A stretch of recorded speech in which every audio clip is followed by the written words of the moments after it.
everyone. My name is Pianpian, founder and CEO of Amotions. Amotions is an accelerant to upskilling. We provide an AI agent that can provide coaching and learning the flow of work, help people get up to speed faster, be more effective in their roles by providing AI power, but expert-informed insights and suggestions real time. We're very happy today to have Karen here. Karen is a ICF certified coach and also a leadership and organizational development leader. Have worked at companies like Bumblebee Foods and Red Cross. Karen, thank you so much for being with us here. Thank you. Yeah, really excited to be here. It's a great topic. I'm excited to kind of dig in and feel like we're all learning as we're talking about this. Everyone's sort of on the same curve. Hopefully we'll be able to share some good tips that people can learn and apply practically. Yeah, thank you. Yeah. Now, I mean, you have been a certified coach and you have coached people in different settings, like companies you worked at and outside for many years. What are your understanding of coaching, and where do you see AI can be helpful in terms of developing talent? Yeah, that's great. So, it's interesting. I went back and did a little bit of research around coaching with ICF, because when you're certified, you're sort of curious, like what does the governing body say about AI? And I'm also a board certified coach, and both of them, when I went on their website and did some of that research, talked about a couple of things. Board certified coaching talked about really sticking with the competencies, so the competencies and sort of the standardization, but then also was very much a proponent of AI, and very much saying, anyone who's a practitioner in the field would do really well to stay kind of lock in step with these advances. And so that was kind of encouraging to hear. And then with ICF too, I actually wanted to read what their perspective, because we talk about coaching, we talk about a lot of different things, but what is it? And what they talked about is that coaching, the definition, is partnering with clients in a thought-provoking and creative process that inspires them to maximize their personal and professional potential. And so what struck me there was creative, and AI certainly is a creative way to, I think, expand in different ways. They talked about on their site and with coaching that it's not a replacement. That AI is really to be considered, because sometimes with anything that AI is kind of coming in to be a part of, I think that there can be some fear there.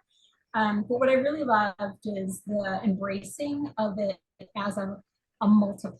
So it's how do we utilize something that's new that can really make what we're already doing so much more profound and be a helper to folks who are coaches, whether they're internal in organizations or independent practitioners. But that it's a sort of something that's going to help coaches and help folks who are individual looking for coaching. So pretty interesting to kind of think about how we can start to, well, I'll tell you, have been applying it really. And the thing I noticed about ICF is they have a governing body to go through some of the the risks, and so that's not my wheelhouse, but there are people who really go into that and really have been really thoughtful about that. But they're as everything isn't all ironed out, they're really on top of that, and started it in 2021. So that was a little bit surprising to me, because I know for you as well, I mean, you've been kind of on the front end of this journey with AI. So I feel a little bit like I'm catching up, but I'm definitely sort of consider myself an early adopter, because I've brought it into my last organization kind of in a beta way, to be able to share that. So yeah, so it's here, and the governing bodies have embraced it to a degree and are still kind of figuring it out, it seems. Yeah, that's a good point.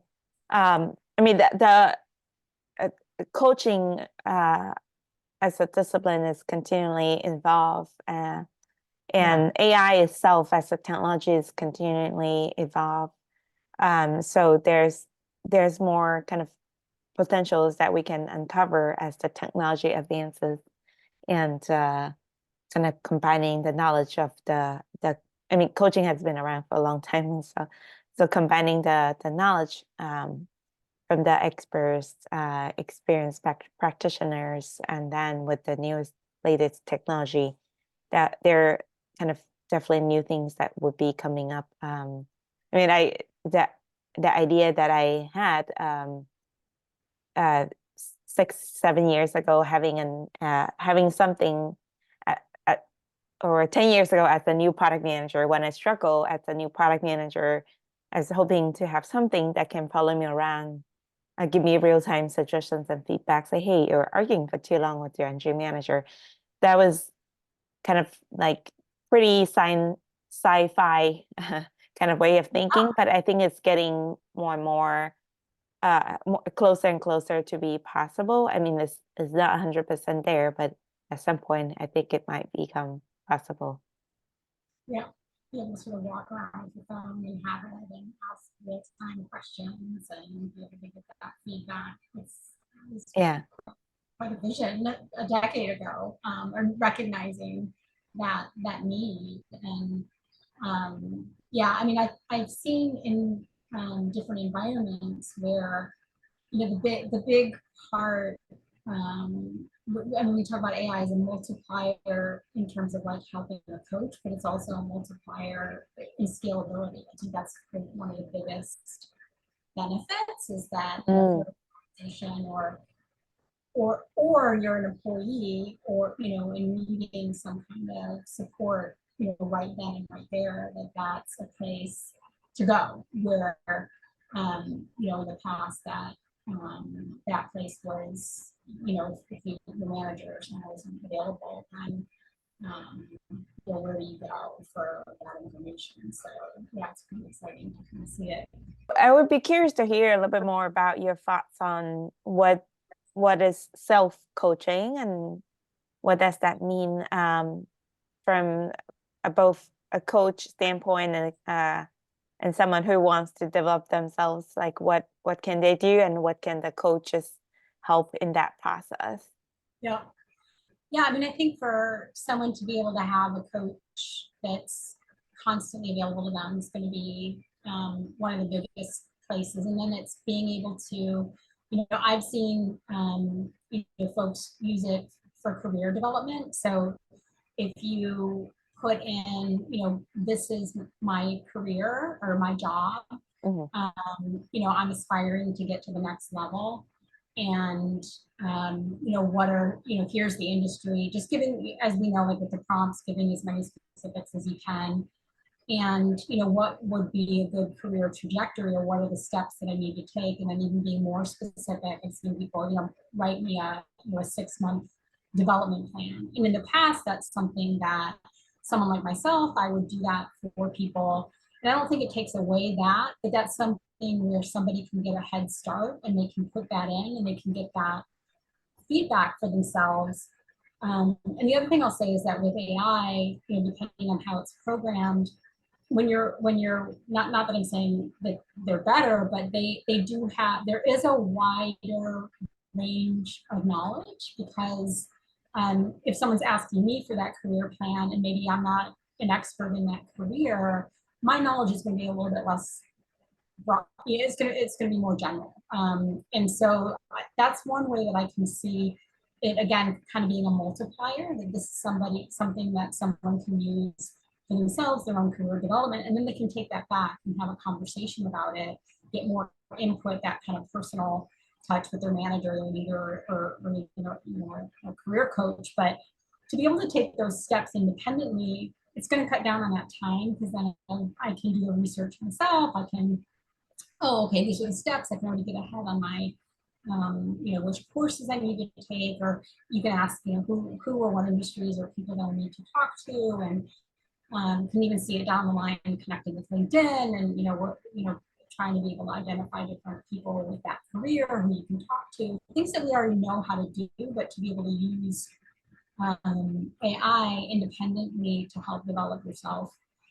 Other things too it can also be with health and wellness probably too. So be able to sort of come up with not just a career plan, but diet and exercise, some of the things that people really struggle with are really, for myself, like I do triathlon, and was looking at how they're expensive. If I go online and I have a coach who comes up with a triathlon plan based on me and my fitness level and all those things, but if I can put that in, and I have this race coming up, what are the steps, or what's the training plan that I need to take to get from A to Z, that it's an extra kind of additive in addition to if maybe I wanted somebody who could do some of the motivation, or I have a group that I meet with, but it's still kind of that extra piece. And I think for corporations, I think that they can, also leverage it again to scale, so that if they want people independently to be able to,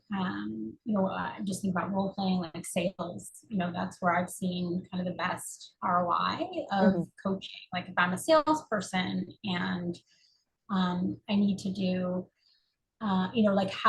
give me a percentage of this prospect, in terms of, or, forecasting. I mean, that's another just, I always hear that as a pain point for people in sales, or probably any industry, like telling the future, but to be able to have something at your fingertips that has really great data, or can analyze quickly, is, something that can, again, kind of multiply or expedite the process, so that when you're coming to a meeting, you've got sort of all of that for yourself, and don't have to do maybe as much research, or spend as much time talking to people. You can kind of have those, for prospecting, this is how much time you should spend here, or how to, to convert that into a sale. What does that look like? Or I know we'll talk about it later, but even the role playing, as an individual, to be able to have that done in a safe space where, I've taught classes, right, where we do we say, here's a sales process, and then we role play it, and everyone hates it, well, not everybody, some people enjoy it, but it is a challenge, to how to be vulnerable and put yourself out there, and especially if you're supposed to be really good at sales, and then you're in a class and you're role playing, and that's closer to real life, we know that, but if you can maybe do that beforehand, or do that after you learn the skill, and be able to kind of independently on your phone or on your computer, go get with your coach and role play it, then no one's watching you and nobody's judging you, and you have a little bit more freedom, I think, to maybe make some of those, take some risks in what the conversation would look like. So I think there's so much opportunity for independently to be able to use the technology to expedite some of the skills and some of the, get to some of the goals maybe a little bit quicker. It's interesting you talk about the sales use cases. We are piloting with a few companies kind of in the use case of helping salespeople be more effective, faster, helping them kind of getting the insights they need, either on helping a new salesperson get the insights they might need at the moment about their newest products. At the fingertip, instead of going to someone more senior in the team to ask the kind of question. So like AI can be kind of the tool to have the knowledge and availability to coach them or guide them at the time. Yeah, so like, here's a sales sheet, here's, this is what we know about the product, how could I take that information, help coach me to be able to have a conversation with this person using kind of this knowledge. That's great. And instead of in a holding someone else who's, kind of onboarding you to, we hear that all the time. And organizations, the amount of time it takes to kind of onboard somebody with their new products or new development so that AI can do that and be helpful with that is pretty amazing. Yeah. And you mentioned about role plays. I mean, there's the human role play, but the AI can also do role play. Now, the more information, the more context we provide to an AI, the better it can do things like role play as well. And at least for the emotions AI agent, we have the voice available for the AI. So it's not just text-based, but you can actually also talk to the AI and AI can respond back in a voice. Yeah, more futuristic in the future we'll add in kind of like the avatar and have a video and kind of sounds as well. Yeah, so you feel like it, and yeah, interesting. Like, will it be one day it's none of us are doing it, avatars are talking to each other, but yeah, to be able to have it be as realistic. I mean, that's what role play is, right? That's why we do it, because it's as kind of realistic as we can get to a person actually, talking to someone that they're selling to, or and so yeah, the more that the avatar that experience feels real, that's going to be just super helpful for people. Better. Yeah. I mean, it's funny you mentioned about these scenarios, like the way that right now we can have the product to do role plays is we can just ask the AI. For example, I can directly ask, I'm a new salesperson at eHub. Can you role play with me as a customer? And you're very skeptical about our latest product, and you're wondering why we're the best and have the best pricing in the market. eHub is one of the companies we're working with, SaaS company. So, and the AI can understand, like, kind of doing the role plays and things like that in the background as well. So it's so it can recommend content in our system that might be kind of related to that scenarios. It can also directly do the role play, and we can actually have the AI to be able to talk based on what I mentioned as well. So let's try here again. Can we hear it? Yeah. Once it start talking, you'll be able to hear the AI's voice as well. And the more... Sure, I'd be happy to role play with you. As a skeptical customer, I might ask, why should I choose eHub's latest product over other options in the market? What makes your pricing competitive and how? Does it provide more value for my investment? Remember, when addressing these questions, highlight the unique features of our product and how it solves a problem or meets a need better than competitors. Also, explain how our pricing structure offers more value for money. So yeah, it can kind of do the role plays and provide suggestions, scenarios, and it can like recommend content and things like that. I can also ask the AI. Now I'm going to respond to this customer, and you can give me some feedback on my response. Yes, our product is the latest and the best in connecting e-commerce customers with fulfillment providers. And we also have the latest software in the space to make it easy for you to use and track all the ship.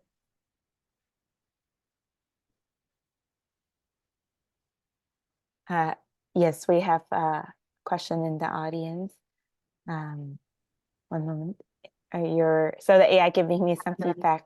Your response to the customer is quite informative. However, it might be beneficial to personalize your message a bit more.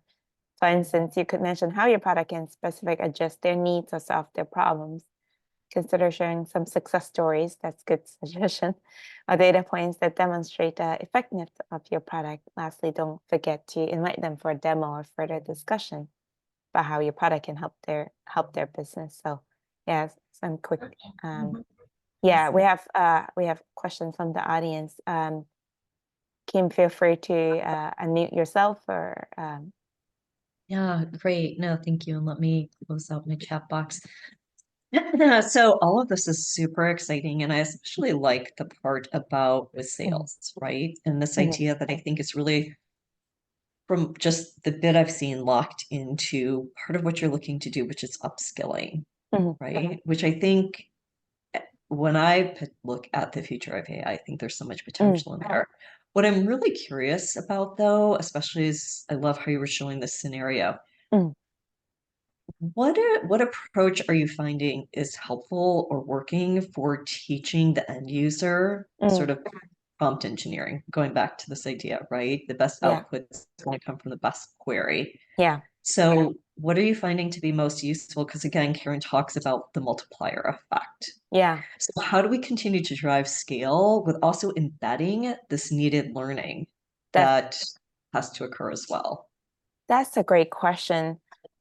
So a few things that we're experimenting, and then also based on what people ask me, we have users ask me, hey, can you show me a few examples and what questions people asked that we can reliably get good answers from your AI agent, and then maybe show me some success stories and case studies on what are the ways that people can use. Now, I mean, we do respect privacy, and we keep things private. So usually we will only kind of show examples that's anonymized, and maybe we'll remove some personally identifiable examples, information when we are kind of giving examples. But that's some ways they want to see what other users have done in our platform, and they have got value out of the AI. So that's one way. And then we also are we're implementing different ways. So some people might not even know our AI can role play with them. So we're gonna update our product soon. We have some UI that make it more clear to people that the AI can actually role play with you, and then we can provide them with different scenarios for them to choose from. And then if we're working with the team that they already have a lot of content, for example, that they could share with us on their particular products or scenarios or sales process. For example, I'm just using sales as an example, but management training, it's management development is another common use case that I heard. So if for the sales one, if we get sales training documents and information, we can actually even build out the scenarios further for them, that we can kind of put in pre-information on industry knowledge, what the typical customer might be concerned about, this kind of things. And what we tell our users is, we always say the more information you put in, the better the AI will be able to understand you and being able to talk to you in a personalized way. And then couple that with some examples. So that's what I'm thinking about. I would be curious to hear from you, Kim or Karen. I mean, you have been in the talent development, coaching, leadership development field for decades now. What are your thoughts on this? How can we be helpful and help people, guide people on like kind of how to do better prompts to better utilize the AI? Yeah. Yeah, the first thing that I went to was when we started, I would teach coaching to managers. So teach them how to coach using a model. And one of the best things that came out of it was having, applying the model, but to different types of people. And so what we did was, as an exercise, there were different, somebody who's not responsive to feedback, somebody who really wants to grow, or somebody who really already thinks that they're there, but they're not. Like, what are the top, 20 scenarios? And then what we did is had the coaches come up with, because coaching is great questions, right? We know that. And so when you have somebody who's like this, what are those great questions? And it's, strikes. And so we recorded those, and it came from them. And so now we've got a sheet of, if you've got this person, these are the great questions to ask. And so it's a coaching question bank. And it just strikes me that, similarly, it's really what we're talking about is a prompting bank. And so what are our bank of prompts that we can use to assist us with different scenarios. And so that, and there's a lot of courses out there around prompting, but they don't feel very organized right now. They feel kind of scattered.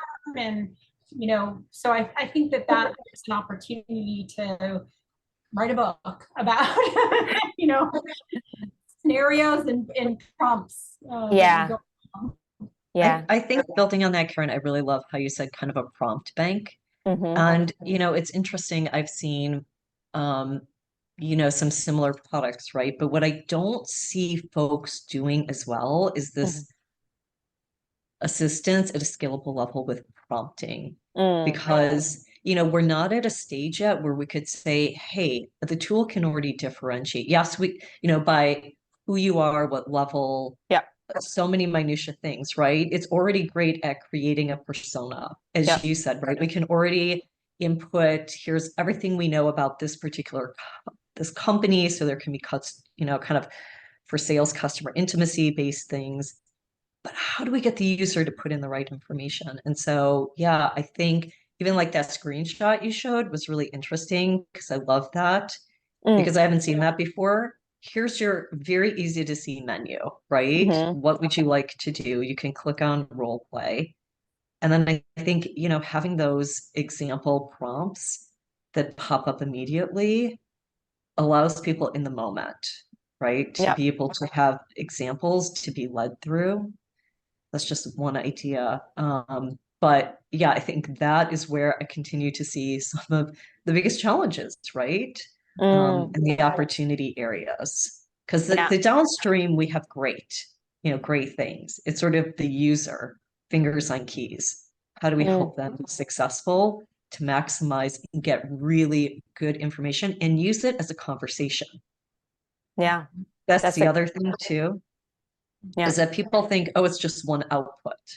So how do we help them understand that it's a conversation so that the response is continuing to become smarter and be able to provide them with more detailed information to get them where they need to be, right? So that's a great point. I mean, like now our AI can get smarter and smarter the more we know about each person and their context and maybe their team and their company. And we those options for people they don't even have to think, they just click and select to prompt the AI. We can personalize and make those more detailed once we know more about the person and have the right options for them to select as the prompts. So it's like from a product design standpoint, we're thinking about how to make it easy for people to use, because there's a learning curve for using how to effectively use AI as well. And then that also just brings up another question for me that I think is interesting. I'm curious what you guys are doing as you're thinking about your product design is kind of accessibility, right? I mean, I love reduction in choice. For a lot of, let's say, neurodiverse individuals, that can be a very powerful thing, and just for busy folks too. But especially when we think about accessibility for folks who may have, especially if there are certain colors or other types of things that are occurring. I'm curious, as you're continuing to build AI and the tool or product that you're creating, what are some of the accessibility features that you're building into it? That's a great question. The voice activation and the AI talkback in voice, that's one of them, because I mean, some people might have visually have difficulty looking at things. So that's one of them. And then there are different kind of accessibility guidelines in terms of for hearing or visually impaired people that we will look into and kind of build in as well. And then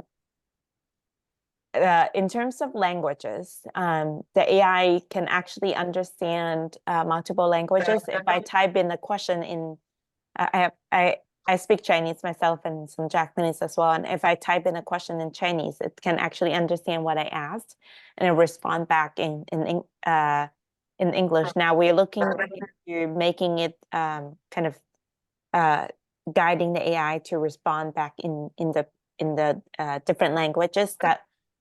So that would be kind of in our roadmap to make it available in different languages. Yeah, and then I mean there are different kind of socioeconomic backgrounds, people with different educations and familiar with internet and products. So making it kind of easy to use, just easy clicks. Those are definitely some of the things that we're looking into. Yeah, any other ideas you have or things you think might be helpful for accessibility? Well, I love how you mentioned that across so many areas of accessibility, and the sort of ease of use and kind of culturally responsive as well. Yeah. And I think even going back to prompting, like I know with some of my clients, if they have a certain their ADHD, or sometimes they may have autism, they have very specific ways in which they, a certain plan, we may create an action plan, but it may have multiple steps that is not the right fit for them. So even from prompting, sometimes, if that individual has disclosed that they have something, or this is a great opportunity, right, to not have to self-disclose within the workplace, but to know how to be able to prompt, to have refinement, to be able to say, hey, break this into, or take this into account for someone who has ADHD of this type, in which I need this accommodation, right? Yeah. This way of approaching it, when we think about kind of prompts that we're helping to teach individuals, I have found that to be really helpful when I work with my folks, when they're just kind of going out to an AI platform rather than using an internal. So I think when we think internal from an accessibility standpoint, I think that is a huge opportunity because so many folks struggle with many areas in neurodiversity. Yeah. Now, I mean, you have been a coach for many years yourself as well. So that's helpful to hear from those perspectives. Something I wanted to add in terms of accessibility is we're also thinking about how to make the product easily available in different places. So it's not always requiring someone to have a desktop to use it, for example. Right. So the product is available in a mobile phone. You can open it easily on a mobile browser and we actually we have a Chrome browser extension that people can add it as a browser extension. Now we're thinking about adding it to its mobile app and also making it available in like a part of the chat tools that people use daily, like Slack or any other tool. So just making it easily accessible from tools that people use daily. So that's I love that. Because so often I hear people, when new technology or how we message would come through, it's like, yeah, but what about the person in the warehouse? They don't have access to, the frontline folks may not have access to a computer, but can they grab it through their phone? Most likely, yes, right? So being able to have multiple, streams of touch points is great. Yeah, really exciting. Yeah, thank you. Appreciate your questions and sharing your thoughts on these. And going back to some of the things that we were talking about earlier, what are the kind of challenges you have seen besides the problem of skill as you have interacted with companies and leaders leading talent development at different organizations? again, kind of what I see is really exciting is there's definitely trends.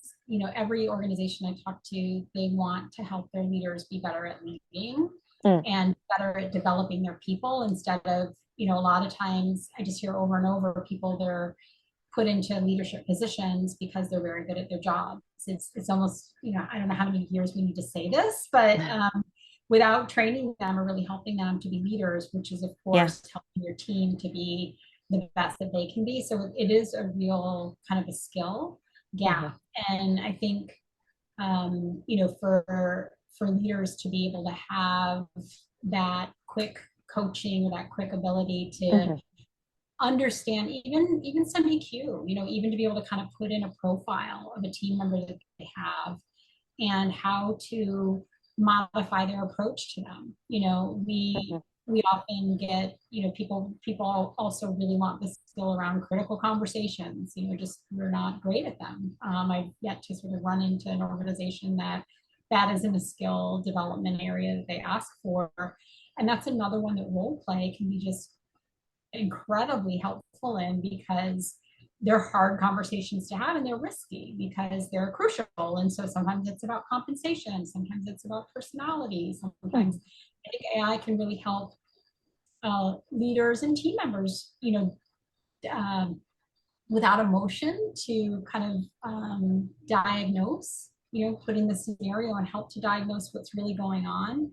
And where I've seen it effective, like just in using in organizations in beta, is to be able to put that in, to do the role play, and to be able to get kind of what you just did, to get feedback on how, a manager handled that conversation. You're getting sort of that coaching about, how they're applying the skill and getting better and better at it. And so that's, another skill that I think leaders need in order to be really great at leading is, being able to have conversations that maybe naturally aren't as helpful.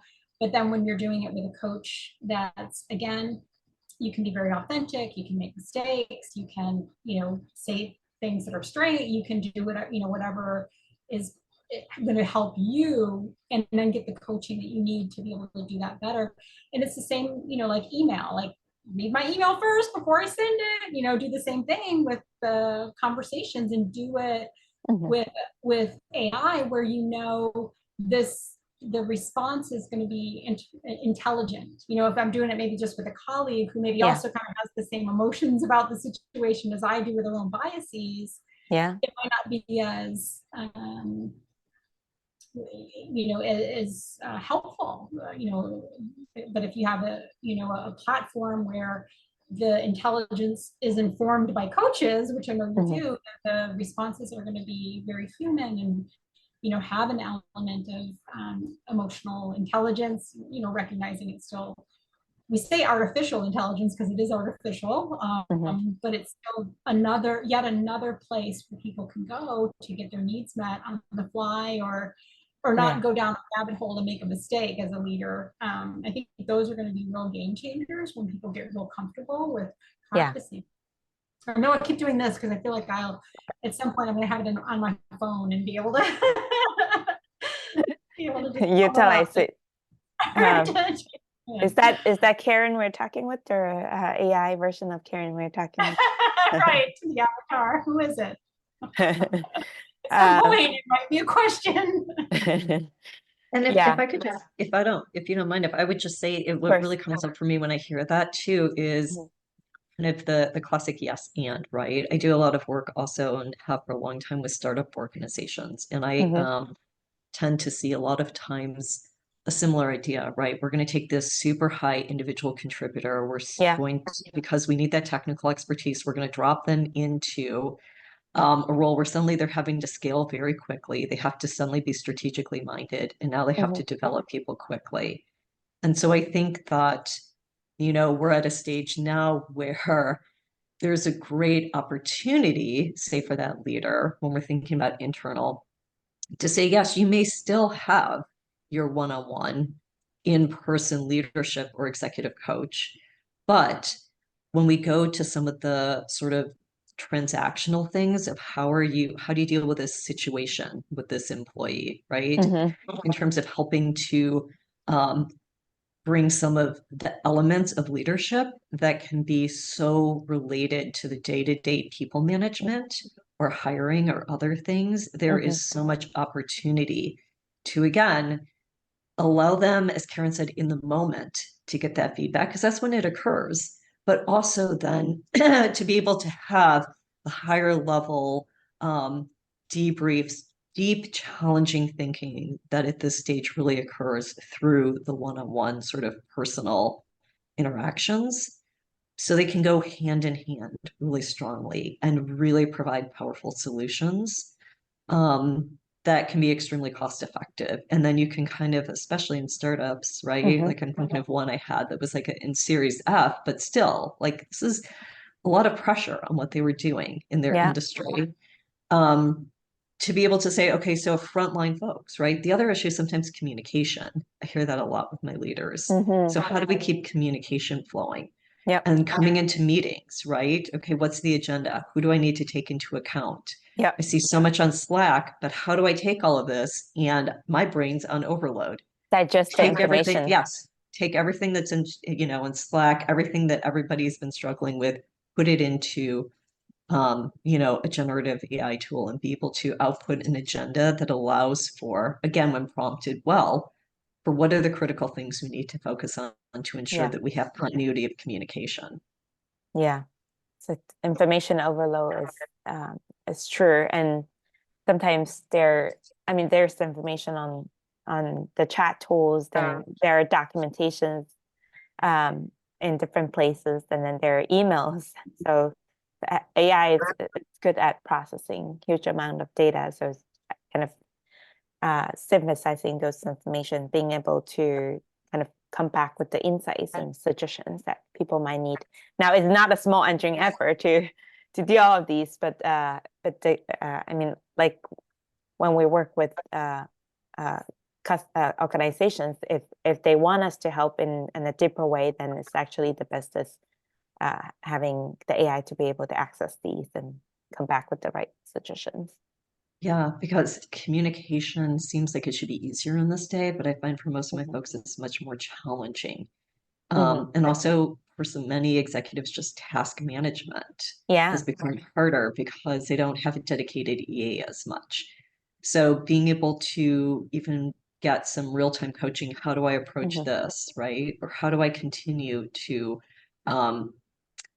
take these variables into account to ensure help me know how to best communicate this information out to these respective stakeholders given these variables, right? That's a real-time in the moment coaching event that you don't need to spend a lot of money to talk to your executive coach every time about, right? So those in the moment, those in the moment sort of touch points and feedback can be really helpful when we think about especially those developing leaders. Yeah. Scenario specific, like I just need some quick inputs and feedback. And that's probably kind of the meeting is coming up, so I don't have time to schedule a meeting with my coach, or I might not even have a coach if I'm just a frontline manager, a leader. And is it worth it paying money for an expensive executive coach when, to ask that sort of question? We spend a lot of time talking about effective communication, and there are different types. Executive presence, talk to your executive coach about that. How to communicate these specific ideas for this upcoming meeting, unless you're presenting to the board, right? Or a potential investor, then, run it through your AI-based coach for in the moment suggestioning. I have seen our customers actually using our AI a lot for communications. Like, hey, I have this project change. How do I communicate to my leadership team? And here's the specifics. So I see a lot in terms of communication. Now, I'm curious. I mean, both of you are certified coaches with a lot of experience. What do you like?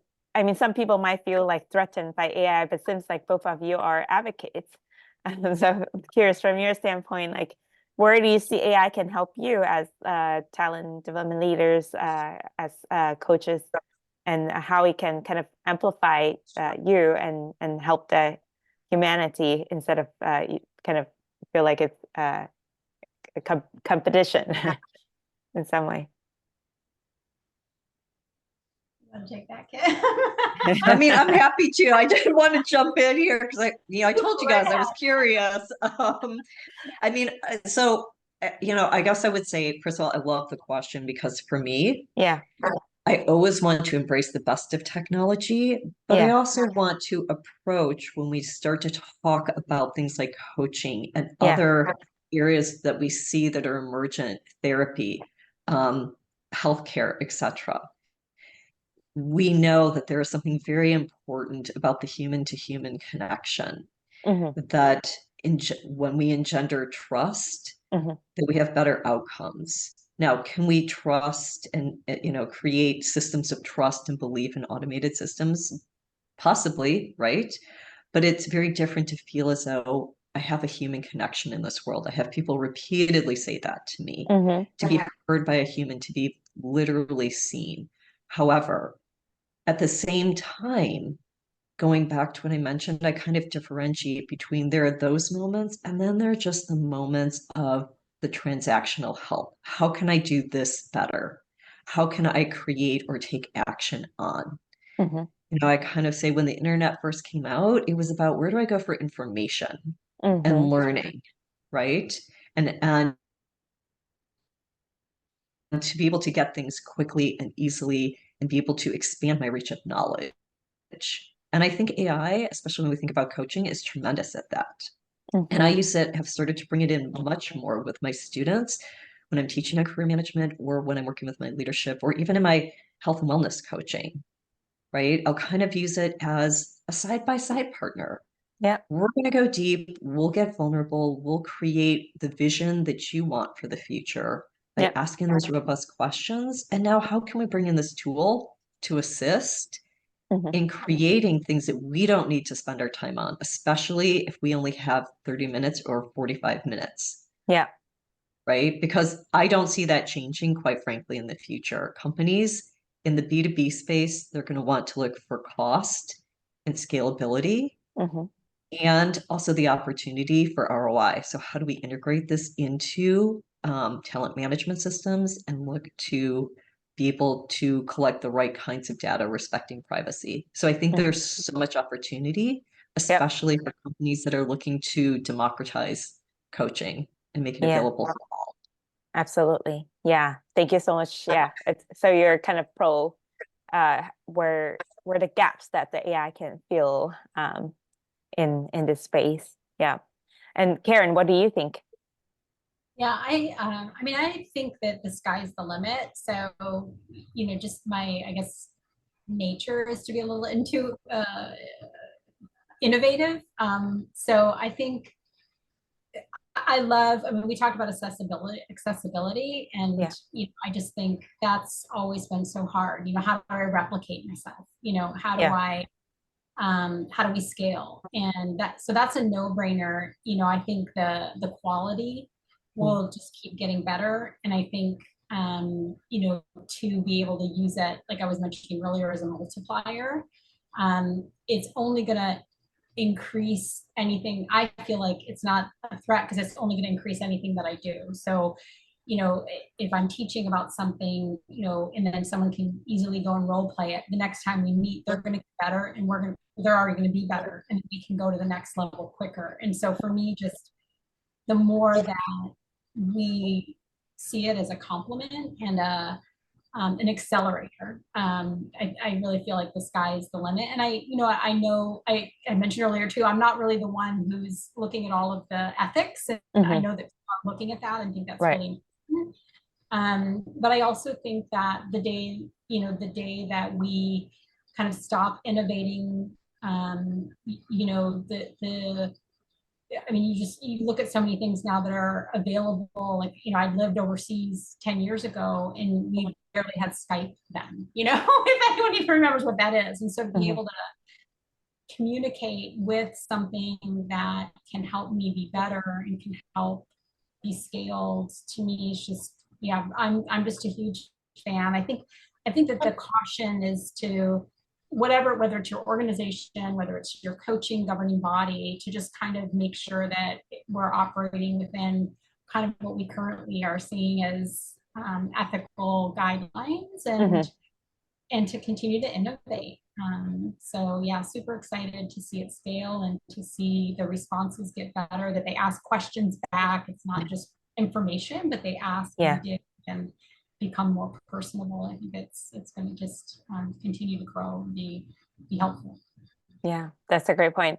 I mean, regarding the ethics, yeah, there are different people thinking about these, and of course, we're thinking about that as well. And part of the things we're looking in, like you said earlier, is not just an AI chatbot, but is also informed by expert knowledge and by from certified coaches and psychologists. So making sure the AI is doing good and kind of learning from the best human experts out there, and reducing like things like hallucination and other things that might come with the limitation of the current technology. So things that we're constantly working on as well. Yeah. Thank you so much, both. Really, thanks again, Karen, for sharing your insights, and thanks, Kim, for jumping in as well with your insights. This is such a good discussion. Anything you want to add before I close it out? No, maybe just where people can, if they wanted to try it. Oh, that's a good point. Yeah. Yeah. So if anyone wants to try Emotions, it's emotionsinc.com, and you can sign up actually on our website for free to try it. And then for companies, if you want to kind of tailor the AI with your company specific content and data, feel free to contact me via the website, or you can find me on LinkedIn, Pianpian, Pianpian, at emotionsinc.com, or search me on LinkedIn, Pianpian and Emotions. And Karen or Kim, if people want to find you, where do they find you? Yeah, I'm on LinkedIn, Karen Massey. If you just look me up, definitely would love to connect with anyone. Yep. Yeah, thank you so much. Yeah. Thanks everyone for listening in, and we're always open to talk to anyone to brainstorm or hear your insights or your feedback. So yeah, please get in touch.